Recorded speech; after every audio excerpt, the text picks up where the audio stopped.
Assalamualaikum warahmatullahi wabarakatuh. Selamat datang di channel Pemuda Hijrah. Sesungguhnya tidak ada kata terlambat memohon ampunan kepada Allah Subhanahu wa taala. Jika konten ini bermanfaat, tolong bantu like, comment, and share ya. Terima kasih.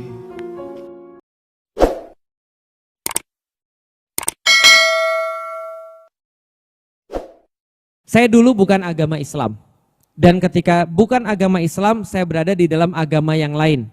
Saya dulu agamanya Katolik. Ketika saya dulu mulai berpikir, ketika saya dulu mulai untuk bisa punya, ya sudah baliklah, akil balik. Sudah punya akil, sudah punya balik. By the way, ngomong-ngomong, tahu nggak namanya akil balik itu apa? Akil balik tahu artinya? Akil tahu akhirnya akil? Sudah mulai muncul akalnya. Balik tahu artinya balik? Sudah mulai muncul fisiknya. Jadi kalau akil balik itu tandanya adalah anak itu sudah jadi manusia, baik secara non fisik maupun secara fisik.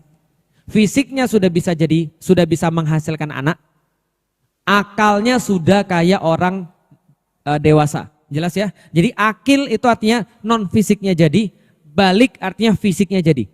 Tahu masalah anak zaman sekarang? Balik tapi belum akil. Itu zaman sekarang. Jadi akil sama baliknya misah. Dia sudah balik, badannya sudah bisa punya anak, tapi otaknya belum ada. Akilnya belum ada, akalnya belum ada. Itu masalahnya sekarang. Kenapa bisa begitu? Makanannya masalah, tontonannya masalah, dan pergaulannya masalah. Maka anak-anak zaman sekarang yang kita lihat problemnya sudah balik tapi belum akil. Gimana caranya supaya dia akil lalu balik? Karena di zaman dulu orang akil dulu baru balik. Makanya namanya akil balik, bukan balik akil. Jelas ya? Karena zaman dulu kita itu semuanya sebelum ibu-ibu mens, ibu-ibu sudah mikir. Udah bisa bantu orang tua, udah bisa pergi ke masjid, udah bisa mikir masa depan, padahal belum mens. Anak-anak laki-laki juga sama, udah jualan es bantuin orang tuanya, gitu kan ya. Udah kemudian bisa bantuin adik-adiknya, padahal dia belum balik. Belum kemudian sampai pada waktunya. Oke, ceritanya lanjut lagi. Pas itu saya akil balik, gitu kan ya. Saya akil balik sekitar umur SMP. Maka ketika SMP saya mulai berpikir. Saya berpikir semua tentang kehidupan saya. Kenapa saya lahir sipit, kenapa ibu saya juga sipit, bapak saya sipit, sehingga kehidupan saya itu agak nggak normal gitu ya. Saya tinggal di Palembang, Palembang itu kota yang sangat kejam gitu ya, terutama bagi orang-orang sipit, jalan-jalan, woi Cino, misalnya kayak gitu-gitu. Lalu kemudian dizolimi, lalu udah ditodong orang, dipalakin dan segala macam. Saya mikir kenapa hidup saya ini kayak begini, lalu kemudian saya lihat kenapa teman-teman saya ini kayak begini, omongannya cewek aja, nggak ada selain cewek, segala macam, mikirin semua, termasuk mikirin agama. Kenapa agama saya begini, kenapa Tuhan saya begini, kenapa dia Tuhannya ada tiga, tiganya dalam satu, satunya dalam tiga, kenapa? Ini semua saya pertanyakan. Ini bukan menjelekkan agama yang lain ya, saya cuma cerita pengalaman saya ketika saya akil balik. Ketika saya akil balik banyak yang saya pertanyakan.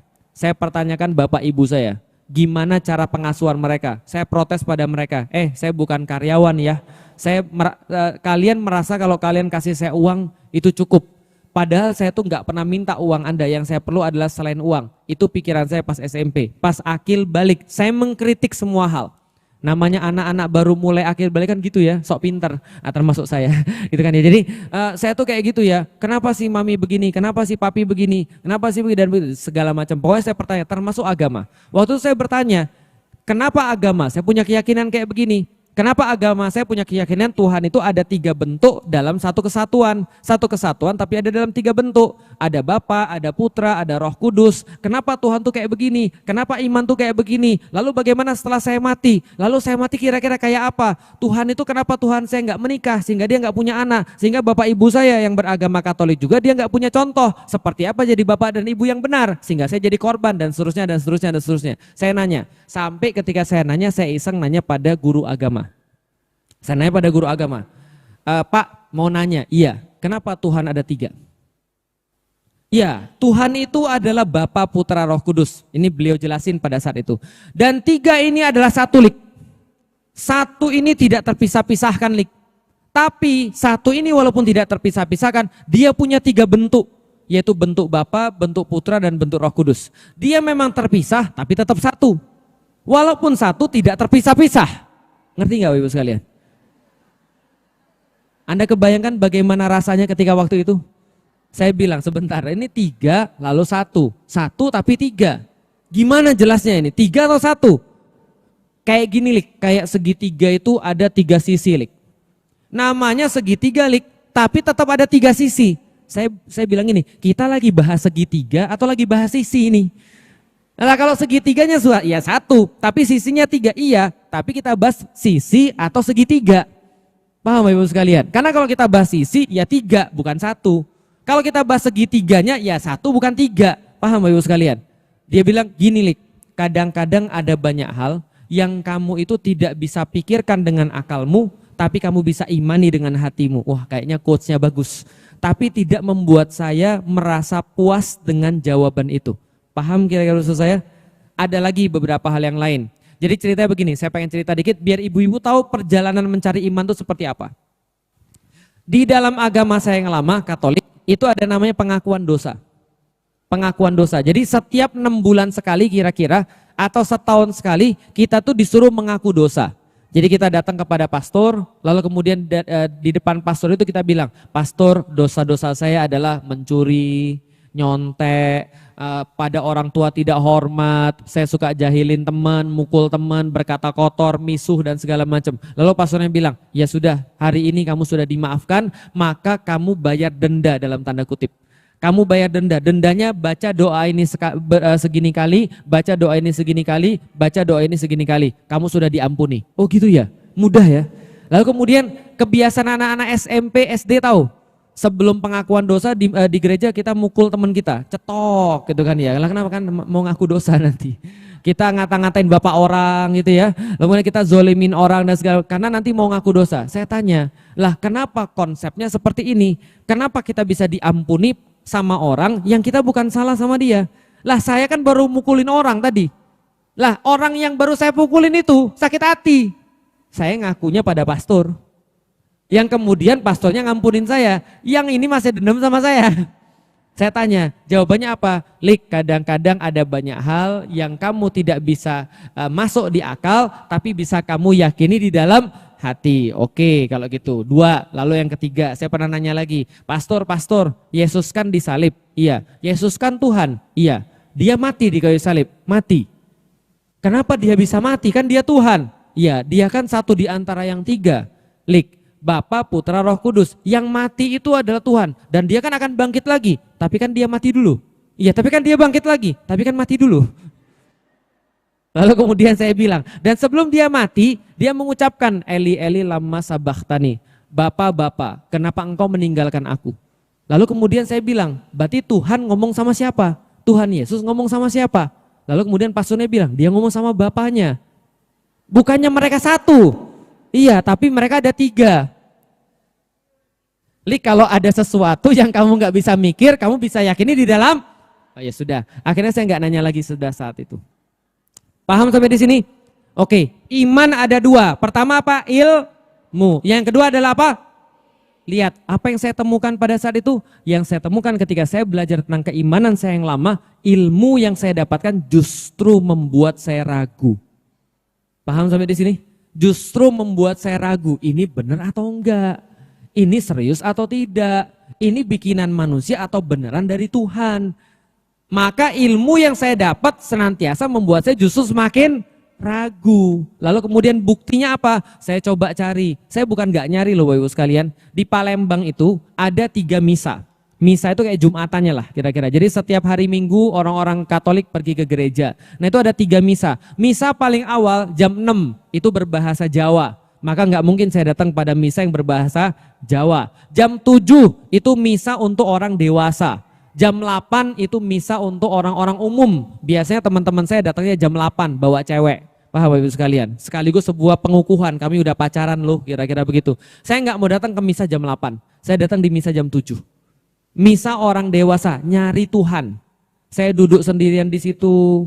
Pergi sendiri dari rumah, pergi ke gereja, duduk di situ, saya nyari Tuhannya seperti apa ini sebenarnya. Saya tuh mau untuk menyembah Tuhan yang benar. Tapi seperti apa Tuhan yang benar? Setelah saya datang ke sana, saya nggak melihat orang-orang pergi ke gereja ada efek dalam kehidupan mereka. Itu yang saya lihat. Bisa dipahami Bapak Ibu sekalian. Ilmu yang saya dapat, bukti yang saya dapat malah membuat saya merasa ragu dengan agama saya. Akhirnya SMP kelas 2 saya resmi memutuskan, saya lebih baik nggak usah beragama aja. Kenapa nggak mau beragama? Saya bilang nggak ada bedanya orang beragama sama nggak beragama. Lah saya nanya nggak ada mendapatkan jawaban yang memuaskan. Tuhan 3113, lalu kemudian pengakuan dosa, lalu kemudian Tuhan mati di kayu salib. Lalu kalau Tuhan bisa mati di kayu salib, kenapa saya harus punya Tuhan? Lalu apa efeknya Tuhan bagi kehidupan saya? Saya nggak ngeliat ada efeknya sama sekali. Lalu kemudian saya berhenti untuk bertuhan. Dan saya tuh main game Bapak Ibu sekalian dulu. Dan game zaman dulu tuh membuat orang jadi ateis. Membuat orang jadi nggak percaya Tuhan. Lalu resmi SMP kelas 2 saya nggak punya agama. Saya bilang, saya sekarang sudah bukan agama Katolik lagi. Saya tidak beragama dan saya nggak yakin dengan Tuhan. Saya nggak percaya sama Tuhan. Paham sampai di sini Bapak Ibu sekalian? Keren ya, orang zaman dulu ya. Jadi kalau zaman sekarang Anda kuliah baru ateis, telat. Saya SMP sudah ateis. Setelah saya nggak punya Tuhan, saya nggak punya agama, saya tetap belajar. Kenapa? Kalau orang nggak punya Tuhan, biasanya mengagung-agungkan sains. Biasanya mengagung-agungkan ilmu pengetahuan. Maka saya juga sama, saya pelajari sains. Favorit saya pelajarannya adalah biologi, kimia, fisika. Itu favorit saya. Kenapa? IPA. Karena IPA itu menjawab pertanyaan saya. Dari mana asal manusia? Tuhan nggak tahu kan? Tuhan nggak bisa jelasin kan dari mana asal manusia? Jelasin cuma gitu aja. Banyak kebingungan. Biologi jelasin. Origins of life. Asal mula manusia. Awalnya manusia nggak ada. Lalu kemudian terbentuklah dari gas-gas yang berkumpul, lalu membentuk kemudian sebuah cikal bakal bumi, lalu ada yang mengeras, ada yang kemudian jadi udara, ada yang kemudian jadi air. Di air itu banyak sekali zat-zat, ada C, karbon, ada H, hidrogen, ada O, oksigen, ada N, nitrogen, ada P, fosfor. Udah dengerin aja ibu-ibu sekalian, anggap aja lagi belajar di sekolah ya. Kalau nggak ngerti nggak apa-apa. Dulu kan juga nggak ngerti ya, sekarang juga nggak ngerti. Ada C, H, O, N, S, P semuanya ngumpul di situ, kena petir, kena segala macam. Itu jadi kayak sup. Ibu-ibu pernah punya sup? Pernah bikin sup? Ibu-ibu kalau supnya sudah sehari, 2 hari, 3 hari, apa yang terjadi pada supnya? Ngentel, betul begitu? Ngentel apa grundel gitu kan ya, ada bentuk endul-endul kayak gitu kan ya. Nah, kata orang dulunya begitu. Namanya primordial soup, sup purba. Di antara seluruh alam semesta di bumi ada sup purba di lautan, banyak banget. Setelah itu ada sup purba itu tiba-tiba mengental, lalu kemudian tiba-tiba jadi mikroorganisme, jadi sel tunggal, yang sel tunggal itu akhirnya dia makan sel-sel yang lain, dia bisa bergerak dari organisme prokariota, eukariota, lalu kemudian dia makan yang lain lagi, jadi satu sel lengkap, lalu makan sel yang lain lagi, jadilah dia jaringan. Dari jaringan, makan jaringan yang lain, jadi organ jadi sistem organ jadi organisme pertama. Bingung kan? Plankton itu loh, itu organisme pertama. Lalu cerita banyak sampai akhirnya ketemu manusia. Nanti saya ceritakan lagi. Saya bilang, ini jawaban ini. Biologi ini jawaban ini. Saya belajar biologi keras. Saya belajar biologi karena ini menjawab pertanyaan saya, dari mana asal manusia. Oh, dari sini asal manusia rupanya. Dari kemudian segala macam ini asal manusia. Sampai saya dari sekolah diwakilkan olimpiade biologi pada saat itu. Karena saya serius membahas tentang dari mana asal manusia. Saya serius nyari tahu dari mana asal manusia. Fisika, kimia, saya pelajarin semua. Tapi setelah saya belajar ibu-ibu sekalian, 2 tahun saya belajar, saya bingung lagi.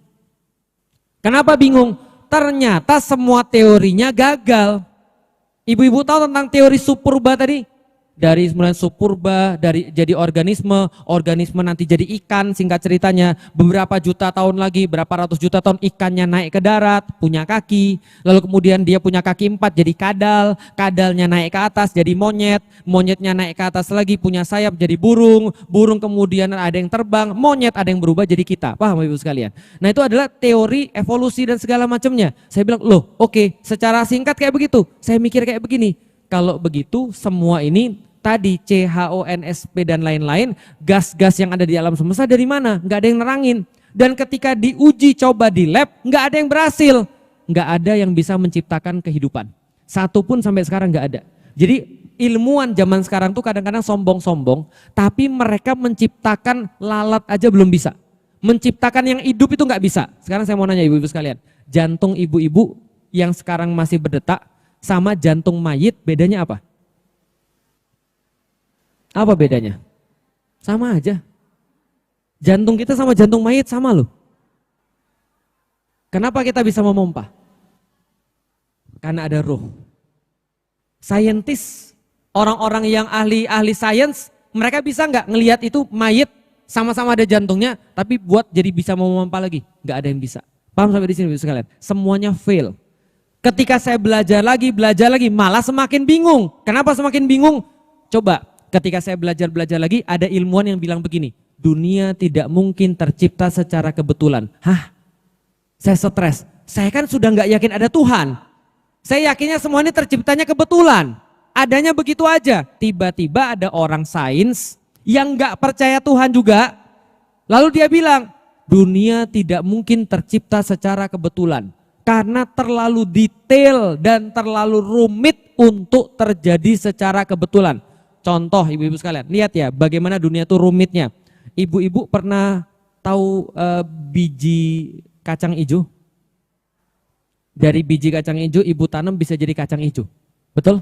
Ibu tahu nggak sih di dalam biji itu kalau ibu potong itu ada lipatan-lipatan calon daun, ada lipat-lipatan calon kemudian batang, ada kemudian di situ segala macam yang diperlukan untuk jadi pohon kacang hijau. Bisa dipahami? Itu baru kacang hijau. Ibu tahu beringin? Ibu tahu beringin? Tahu biji beringin?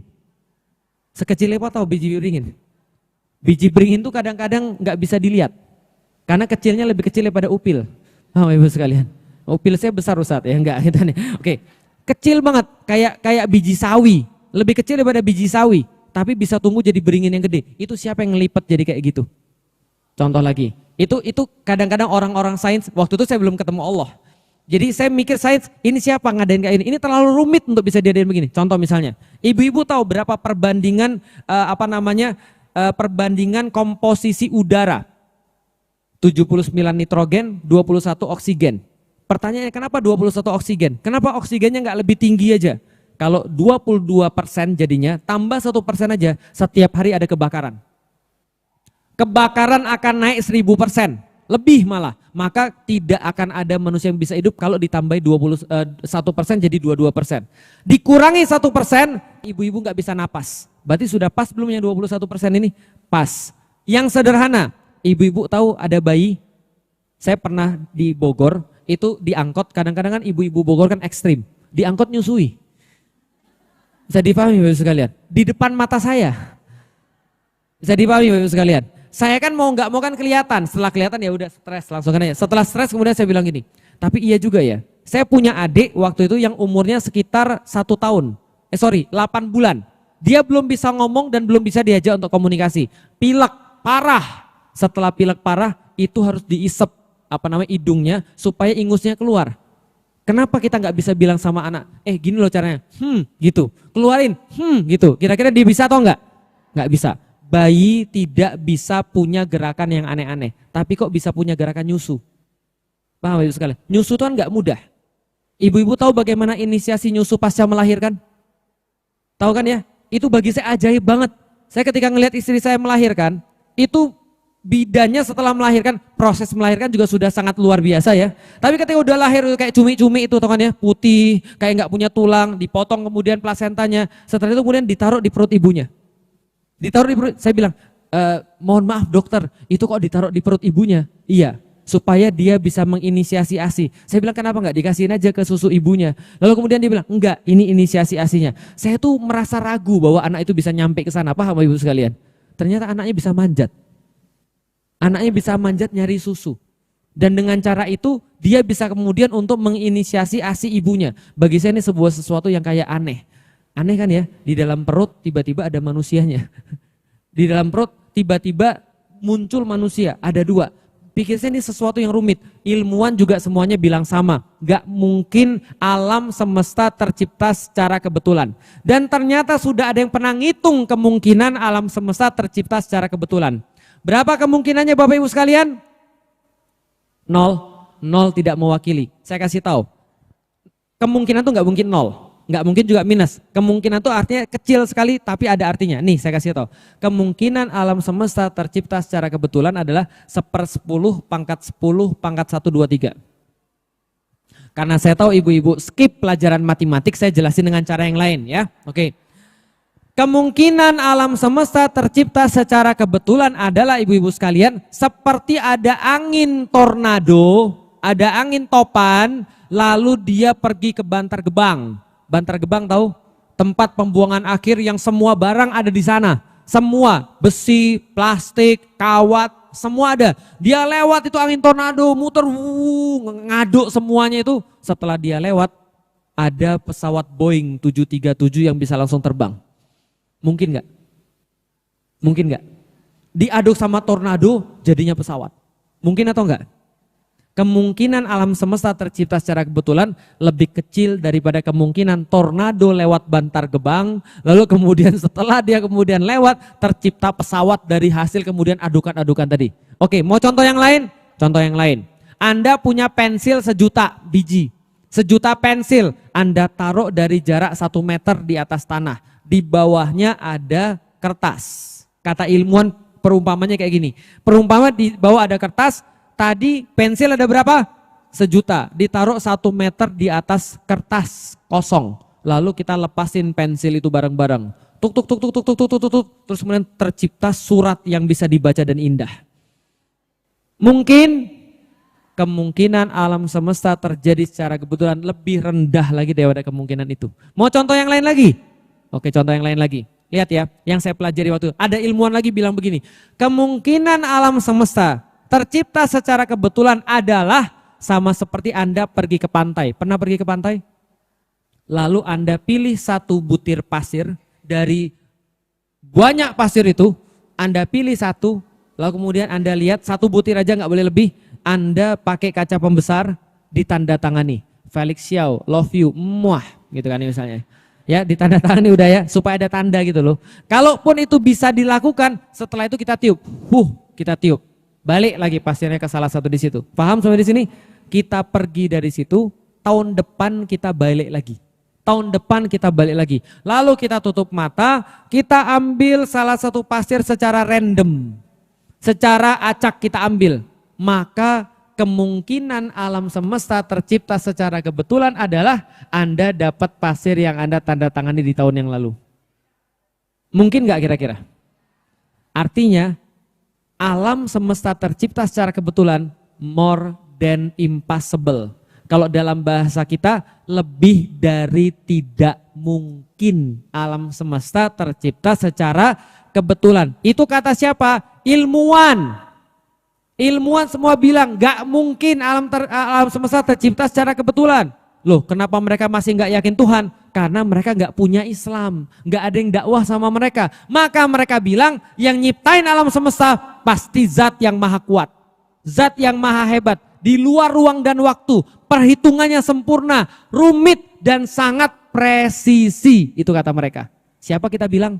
Tuhan. Saya nggak bilang Allah, karena waktu itu saya belum ketemu dengan Allah. Maka SMP kelas 2, SMP kelas 3, saya punya Tuhan. Saya yakin Tuhan itu ada. Ini penting banget. Bapak Ibu sekalian harus paham banget cara untuk dapat keimanan. Supaya nanti kalau ada orang bermasalah dengan keimanan, atau anak kita bermasalah dengan keimanan, atau diri kita sendiri bermasalah dengan keimanan, kita tahu iman ada 2, ilmu dan bukti. Kita lagi bahas ilmu dan bukti. Bagaimana cara beriman secara ilmu dan bukti dan bertanggung jawab. Oke, saya punya Tuhan alhamdulillah, tapi saya bingung Tuhan saya siapa. Mulai dari saat itu ketika ada orang nanya, Lik, kamu yakin Tuhan? Yakin. Kenapa Tuhan yakin? Oke, kalau kamu gak yakin, kita bahas.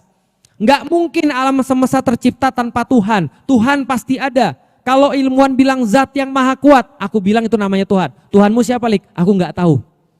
Aku nggak tahu Tuhanku siapa, tapi yang jelas nggak mungkin semua terjadi secara kebetulan. Nggak mungkin, terlalu rumit semuanya terjadi secara kebetulan. Tuhan pasti ada. Oke, kalau gitu Tuhannya siapa? Saya belum tahu. Tapi yang saya tahu Tuhan pasti ada. Saya bilang Tuhan ada, tapi saya nggak percaya agama. Kenapa saya nggak percaya agama? Nih lihat Bapak Ibu sekalian. Saya lihat Islam, orangnya nggak benar, orangnya janji nggak ditepati, orangnya kemudian kalau kerja nggak serius, orangnya kemudian kalau misalnya ketemu suka ngamuk-ngamuk marah-marah, orangnya nggak bisa dipercaya, WC-nya kotor, rumahnya nggak diurus. Lalu saya bilang, nggak mungkinlah orang punya Tuhan kayak gini. Paham? Ada agama yang lain, memang betul toiletnya bagus, lalu kemudian rumahnya bersih, orangnya bisa dipercaya, tapi keyakinannya dia nggak pernah pertanyakan, kayak tadi yang saya punya, paham Bapak Ibu sekalian? Maka saya nggak yakin saya nggak yakin agama itu ada yang benar. Maka dari dulu SMP kelas 3, kerjaan saya apa? Ngajakin teman-teman saya, yuk pergi yuk cari orang bijak. Kita mau nyari tahu Tuhan itu ada di mana. Kita mau nyari tahu Tuhan itu kayak apa. Saya mau tahu Tuhan ini siapa. Karena kalau ada yang bisa ngasih tahu saya Tuhan, yang jelas bukan yang saya lihat sekarang. Saya punya Tuhan tapi nggak punya agama. Namanya adalah agnostik. Kalau ateis nggak punya Tuhan, nggak punya agama.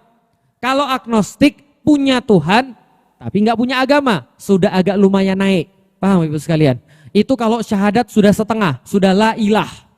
La ilah sudah sampai ke illallah. Tapi belum, paham ya? Kalau orang ateis kan la ilah, tidak ada Tuhan. Jadi kalau orang ateis itu bagus sebenarnya. Kenapa? Karena dia sudah setengah jalan. Tinggal lanjut lagi, jalan lagi, paham Ibu sekalian? Karena untuk sampai pada Islam, la ilaha illallah. La ilah kan tidak ada Tuhan. Syahadat kita kan begitu kan ya? Tidak ada Tuhan kecuali, nah berarti pertanyaan pertama sudah selesai. Saya sudah tidak ada Tuhan, sudah selesai. Tinggal illallah. Maka pada saat itu saya cari agama semuanya nggak dapat. Dapatnya di mana Bapak Ibu sekalian? Dapatnya di Bogor, di IPB. SMP kelas 2 saya keluar daripada agama. SMP kelas 3 saya lalu kemudian agnostik, punya Tuhan tapi nggak punya agama. SMA kelas 1, SMA kelas 2, SMA kelas 3 tetap tidak punya agama. Lulus akhirnya bapak saya bilang, "Lik, papi kan bisnisnya di dunia pertanian. Kamu masuk pertanian aja." Padahal saya maunya jadi teknik sipil, padahal saya mau jadi arsitek, minimal jadi teknik kimia. Tapi ya udahlah, saya kemudian apply, pergi ke IPB Bogor, akhirnya takdir mengantarkan saya ke IPB Bogor. Di mana orang Cina cuma 4%. Paham Ibu sekalian? Teman-teman saya semuanya Muslim, teman-teman saya semuanya agamanya Islam. Termasuk teman-teman saya di kelas, itu saya cuma yang non Muslim itu cuma ada 5. Yang lain itu adalah Muslim semuanya. Disitulah akhirnya saya berinteraksi dengan Islam. Jujur, saya takut pas pergi ke Bogor. Kenapa? Karena Islam semua. Belum apa-apa sudah begini. Assalamualaikum warahmatullahi wabarakatuh. Waduh, ini udah kayak kampus atau pengajian ini. Kakak kelas datang, mohon maaf, yang Ikhwan sebelah kanan, yang sebelah kiri Ahwat. Yang Ikhwan sebelah kanan, sebelah kiri Ahwat, betul. Di dalam kuping saya kan belum pernah dengar Ikhwan dan Akhwat. Di dalam kuping saya tuh Iwan sebelah kiri, Akhwat sebelah kanan. Iwan sebelah kanan, Akhwat sebelah kiri. Bapak saya namanya Iwan. Kenapa dia tahu nama bapak saya? Ternyata Ikhwan tuh laki-laki gitu kan ya. Ngomongnya antum gitu kan ya, ana antum. Ini apa ini? Ini sekolah atau pesantren gitu kan ya. Tapi lama-lama akhirnya saya bisa beradaptasi dengan Muslim. Saya punya teman orang-orang Muslim dan dekat dengan teman orang-orang Muslim. Dari situ saya baru tahu Bapak Ibu sekalian, Islam yang saya lihat di Palembang itu jauh beda dengan Islam yang saya temukan melalui teman-teman saya itu. Kenapa? Teman-teman saya ternyata ngaji. Ngajinya sama Ustadz Fatih Karim yang tinggal di sini itu. Nah, ngajinya sama Ustadz Fatih Karim, mereka sudah dibina dengan Islam. Mereka ngobrol dengan saya. Saya punya pertanyaan banyak, mereka ngajak ngobrol. Terus menerus ngobrol. Sampai kejadian 2001 bulan 11 tanggal 9 ya. Kebalik, tanggal 11 bulan 9. Itu loh, pesawat nabrak itu loh. Pesawat nabrak. Apa namanya di WTC. Nah itu saya gila, ngeri banget. Pelakunya siapa? Wah, teroris. Islam nih bahaya. Deg-degan saya. Kenapa?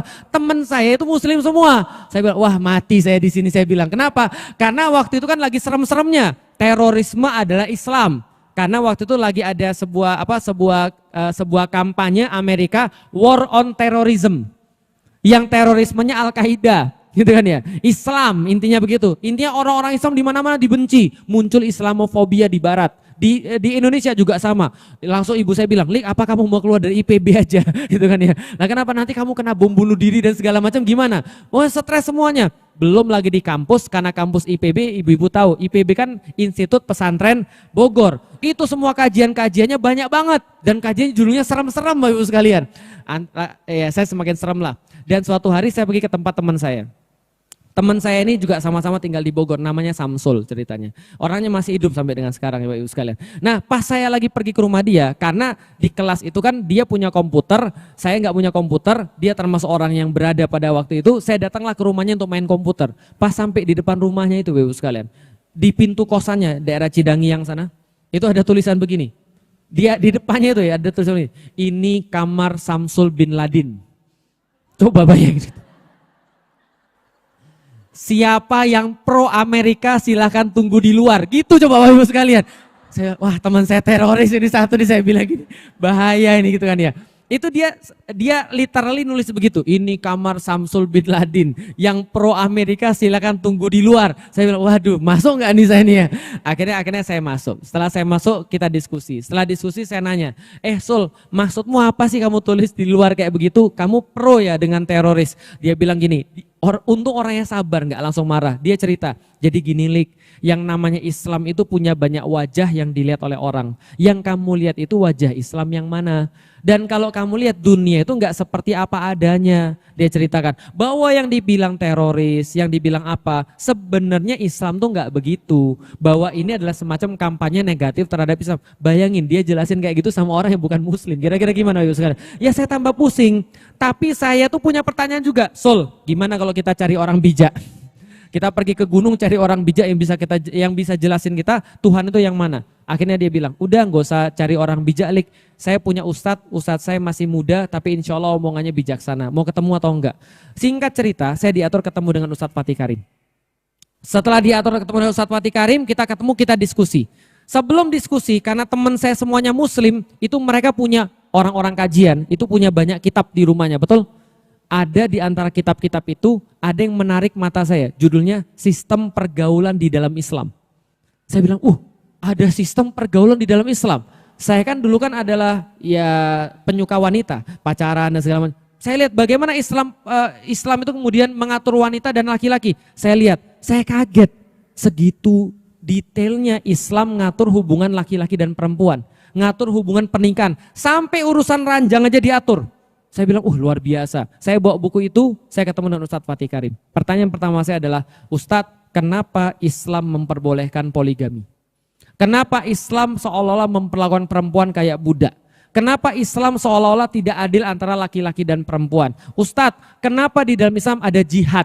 Diajak ketemunya di mana? Masjid Al-Huriyah IPB dalam satu kajian judulnya Menepis Opini Negatif Terhadap Syariat Islam. Coba bayangin, serem-serem lah pokoknya. Nah, bagaimana kemudian ceritanya? Saya kemudian ngobrol, lalu kemudian ngobrol, diskusi, akhirnya kemudian kita punya kesimpulan. Ya udah Lik, kalau begitu kamu datang ke rumahku aja, nanti kita akan bahas tentang semua pertanyaanmu.